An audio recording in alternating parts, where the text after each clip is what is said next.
y'all? What's up? What's going on? So today we're gonna be doing our Love After Lockup recap. Okay, they gonna be coming a little late sometimes because I'll be having stuff to do, and I definitely ain't gonna do no reviews on Friday because that's the day I do a whole lot of stuff with the family and all that.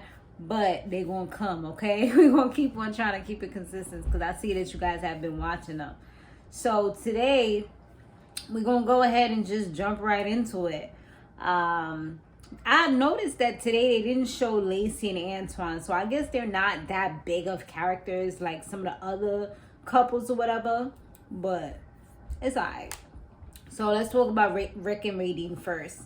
So you know he went to the family dinner or whatever, and he's starting to feel a little uncomfortable about the whole Kate situation because the whole family knew about her, and it just seems like it's more than what he thought it was. Even though he didn't think it was anything because he didn't even know about it to begin with. Like, she kind of kept it from him. And, I mean, he has a lot of questions. She was invited to the dinner. She's, like, virtually there. You know, they gave her a little bit of virtual food. You know, it was just weird, you know. And she's definitely, like, somebody that seems like she's going to be there forever. I mean, and Reydean already said that, like, she ain't going nowhere. So they gonna have to figure it out, both of them.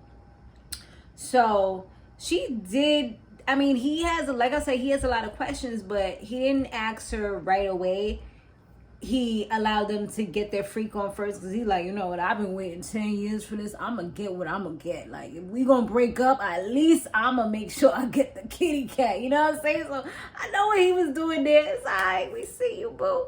I mean, man got some needs. And like he said, he hasn't done anything with, like, they did eventually have a discussion. And he was like, you know, she did keep it from him. She was like that. She didn't want him to kind of like get scared off or whatever, so she kept it from him. But she mentioned in the commentary that she has more feelings for Kate than she has for him. You know, she said that she has feelings for him, but she just got these feelings like maybe for 5 years. He's had them for like the whole entire 10 years, you know, like since the beginning. I guess he's one of those people that when they catch feelings, they catch feelings. And he was like, he hasn't done anything with anyone because he didn't want to feel like he was cheating on her. So, you know, he was a faithful man, although she was not faithful to him. And I think that she likes what Kay has to offer her more than what he gave her. Because she was like, you know, Kay really knows what she's doing. I mean, how many people has Kay done it with in that particular place? You know what I'm saying? I mean, I don't know. I can't judge the girl, but you never know. So we have Martell and Kayla next. So Kayla, she reveals to us that she did lose both of her parents. So, but she's pretty close with Martell's mother, or they're bonding or whatever. So she appreciates that connection that they have because obviously, like I said, she doesn't have her parents in her life. And she did ask the mom, like when they was at brunch or whatever, they met up, if females is something that she has to worry about. You know, in her face, the mother said, like, you don't have to worry about that. But in the commentary, she like, I don't know. You know what I'm saying? Like, she was like, it is what it is. Because he knows a lot of people out here, and women are going to probably come up to him and stuff like that. You know, he got some exes. You know, he was out in that fast life. So he probably knew a lot of women, probably had a lot of, you know, situations and stuff like that. So, yeah. So now she has him come over to the place where they're going to be staying at because, you know, she done gave up everything. She left her family and moved down to, Atlanta. So she got a place, a nice little, I think 2-bedroom, 2-bathroom, she mentioned, apartment or a place or whatever. So she's showing him, giving him a little tour. And he noticed that there was some little crumble looking stuff on the stove, on the black stove. You know, luckily it was a black stove. Probably would have looked worse. And he's like, so when's the last time you cooked? You know, because I see all of this on here. You know, and for her, she felt like that took away from her accomplishments. It took away from everything that she did to make sure that he was good by the time he got there. And, you know, instead of being appreciative, he's kind of like complaining. So I could definitely understand why she was in her feelings I could see both of their sides. That's the kind of person I am. Like, I see why she was in her feelings about it. She also felt embarrassed because he pointed it out while they're on camera, and she's feeling like, you trying to call me dirty or something. And then on the flip side, he's more of a clean freak, and he's like, I'm not going to live a certain way for anybody, so I'm just putting it out there. I just asked a question. Like, I didn't try to, like, say you're dirty or anything like that. I'm just asking, like, when was the last time? Because, I noticed that stuff wasn't folded, and, he mentioned that, like, later on. So I'm like, yeah, he definitely seems like he said, like, even when he was in his cell, he had his cell a certain way. Like, his cell was nice and tidy and stuff like that. So he's like, I like everything clean. Like, I keep myself put together regardless if I was in jail or not. Like, I made sure I was good. So he's one of those type of people. Like, he really cares about his appearance. He cares about how his place looks. And if she's not as tidy as him, they could always have some type of issue, it seems. But he wasn't with the arguing back and forth. He just kind of was like, he kept it quiet. He wasn't really arguing. He didn't really, like, get loud or anything from what they showed. He just called somebody up and he was out. Like, just like that. Like, he ain't need to tell her where he was going. He just was out. Like, that's pretty much it. I guess that was his way to cool down, not have to argue, just chill out, have a good time. Because he's like, yo, like, I'm trying to, like, just enjoy, and here we go, like, arguing. Like, this is not what I'm trying to do right now.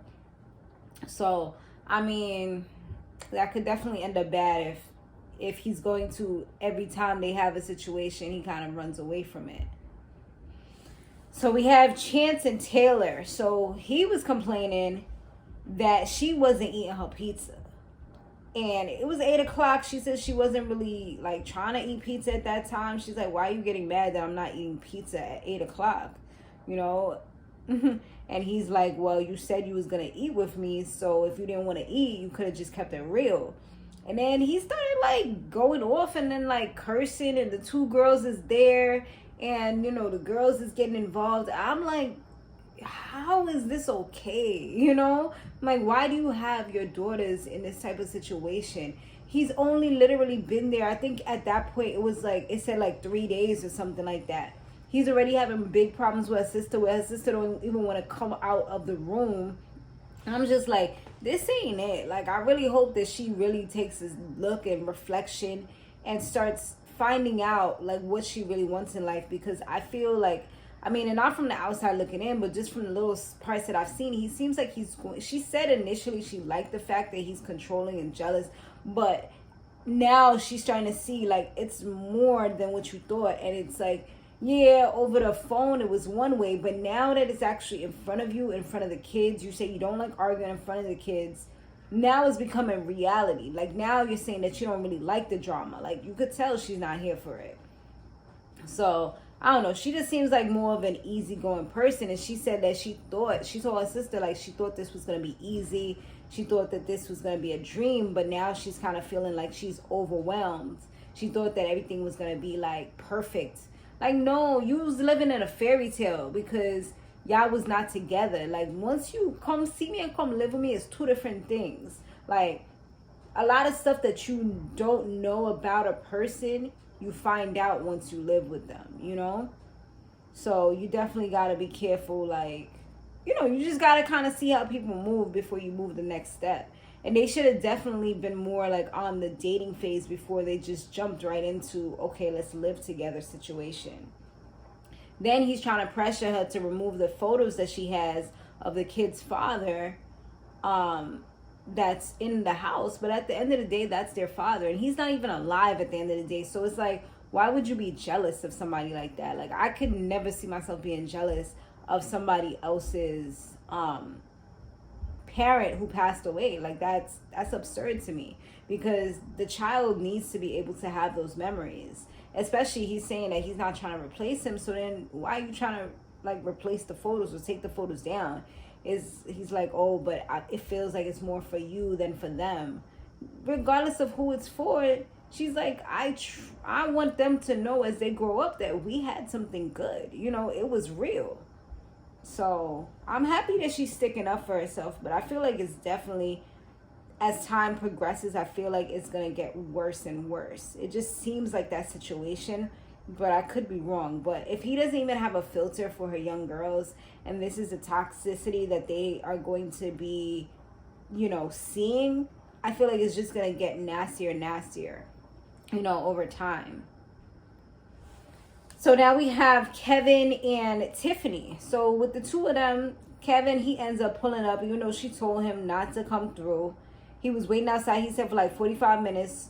Then this truck pulls up. He actually knows the person that's in the truck, because this is somebody that he knew, I guess, from around the way or whatever. And they know some of the same people. So then now Tiffany, she comes down the stairs of the halfway house with, like, you know, because she's moving or whatever. And this girl literally... I don't know if she was going to the halfway house or she was coming. I feel like she was coming out the halfway house. But anyways, wherever she was coming from, she came down with her stuff. And she walks right over to Curtis' car. Like, literally, Kevin is talking to her. And she's, like, literally, like, just ignoring him. Which is terrible. And, you know, of course, he's feeling some type of way. He's embarrassed. Plus, he knows the dude. Like, so it's just a really bad situation. He definitely shouldn't have... I mean, but that's how you reveal stuff, when you pop up. You know what I'm saying? Like, I can't say he definitely shouldn't have went, because then he wouldn't have known what it is, you know? Like, he would have just been at home kind of questioning things, wondering what's going on. Maybe she would have ghosted him a little bit. So, I mean, I'm the type of person that did the same thing, so I can't judge. I can't say he shouldn't have did it. Because, yeah, I'm a pop-up queen. Like, what's good? Oh, this was going down? Alright. You know, so she claimed when she was talking about Curtis that he's just a friend that's back in her life. And with Kevin, she didn't want to have the responsibility of figuring things out. Like, she's just coming out. She kind of wants to figure herself out. Kind of wants to find out what her next steps is without having to say, like, oh, you know, now I have this whole relationship or whatever. So that's why she was kind of pushing him to the side. Although wasn't really truly honest with him. She probably should have said these things, you know, and stopped keeping him guessing and wondering, because that hurts more than knowing it is what it is, you know? Like, okay, I'm out. She could have said exactly what she said. Like, I want to figure myself out and see what my next step is and kind of get myself together before we can confirm anything, you know? But she didn't even have the decency to tell him. And I feel like that was kind of like a cop-out by her saying that. I feel like she just said it at that moment, because she also said that this dude was just like somebody she knew from a long time ago, that she wanted to come pick her up so that it would be like, you know, she wouldn't have that stress. But yet she's like, when they was in the car, he's like, yeah, she was like, you know, something about something baby. And then she literally kissed him on the lips. So that's like slapping the other dude in the face. So she's definitely a messed up human being. And she said that another thing that she worries about is the fact that she heard that Kevin is a ladies' man. But like, what are you doing? You're pretty much doing what you fear that he would do. Because you're talking about he's a ladies' man, but you're being a man's woman. Like, I guess, you know, I don't even know if that makes sense, or if anybody has ever said that before, but that's how I kind of feel, you know? So the two of them confront each other. They going back and forth. The Curtis dude is calling him short, saying he looked like a little kid and all this, you know, just trying to give him the 1-2 jabs, trying to disrespect him. And then he's like, yo, I will knock you out. Homie dead puts his face like an idiot, and Kevin literally knocks him out with the 1-2 KO right in front of a police officer. I was like, this ain't gonna be good. Better hope this man don't press charges, because you literally punched him in the face on camera in front of a police officer. Like, that's all bad things. We shall see how this goes. Like, dude looked like he was laid out on the ground. Hopefully it wasn't as bad as, you know, the video looked. You know, hopefully it was some kind of editing involved. But yeah, that was pretty bad. Finally, you know, we're going to talk about the star couple, Harry and Indy. So the two of them is having issues.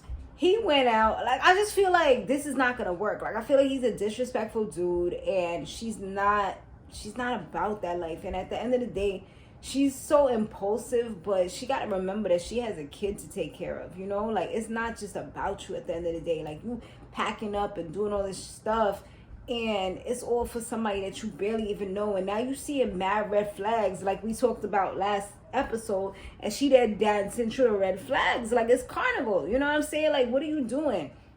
So homie ain't come back all night, comes back the next day talking about he was drinking and smoking, like pretty much admitting to these things on camera, things that go, I'm pretty sure, against his probation, things that he's not supposed to be doing. You literally said that you're doing them. So it's like, you ready to go back in jail. Then he was complaining, and he said like he don't want to get married, and then he shows no remorse for anything, like coming home late or anything, making her feel any type of way. He's just checking her pretty much and telling her, you know, like, you're complaining too much and you're trying to control me.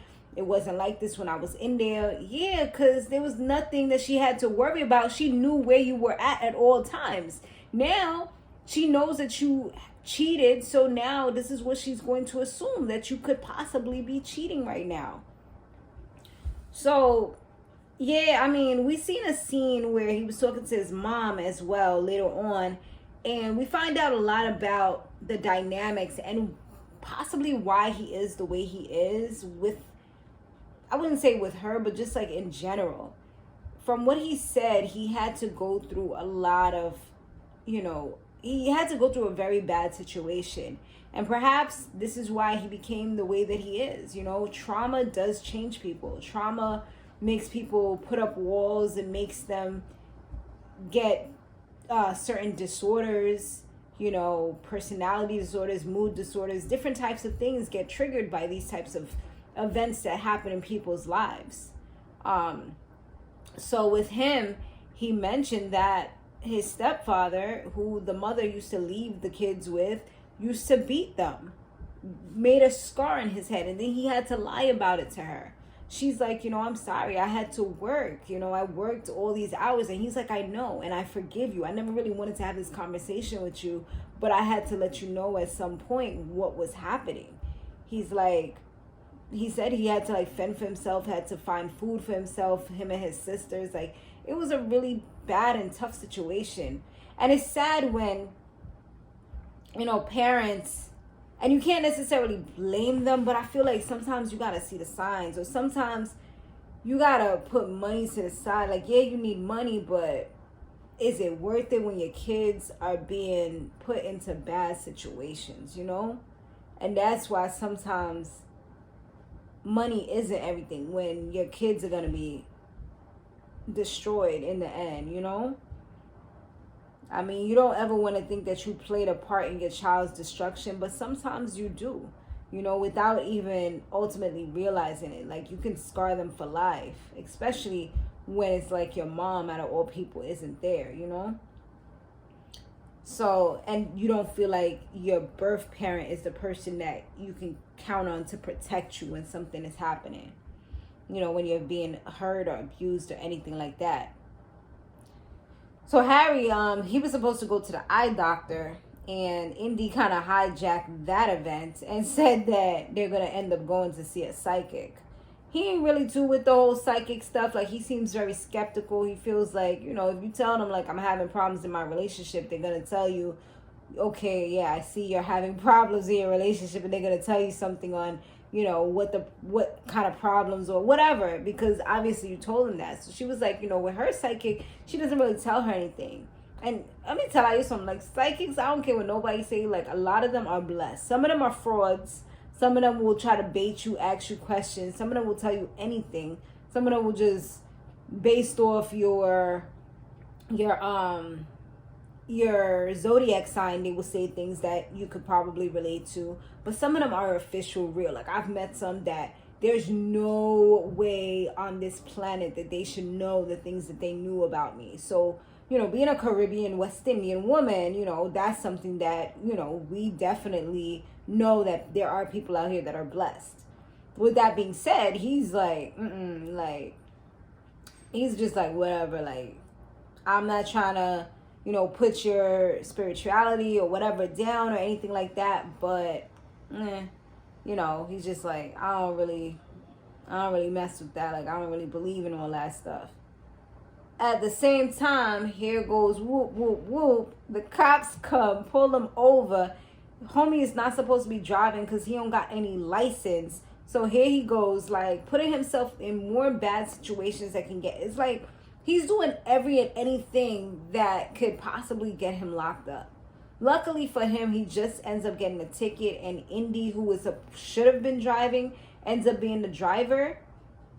But it could have definitely went very left, because I've seen a situation where somebody said the same thing, like they wasn't feeling well or whatever, the person wasn't supposed to be driving, and they got locked up. You know, and luckily the person that was the passenger had a license, so they was able to take over. But yeah, so you never know how these situations could turn out, especially, you know, how petty the officer wants to be. Luckily enough, they had a decent officer who didn't take him in, but it could have went very different. But that was pretty much that episode. I don't know, y'all. Those are my opinions. Let me know what y'all think about this season, these people and their situations down below. I'll see y'all on the next one. Later.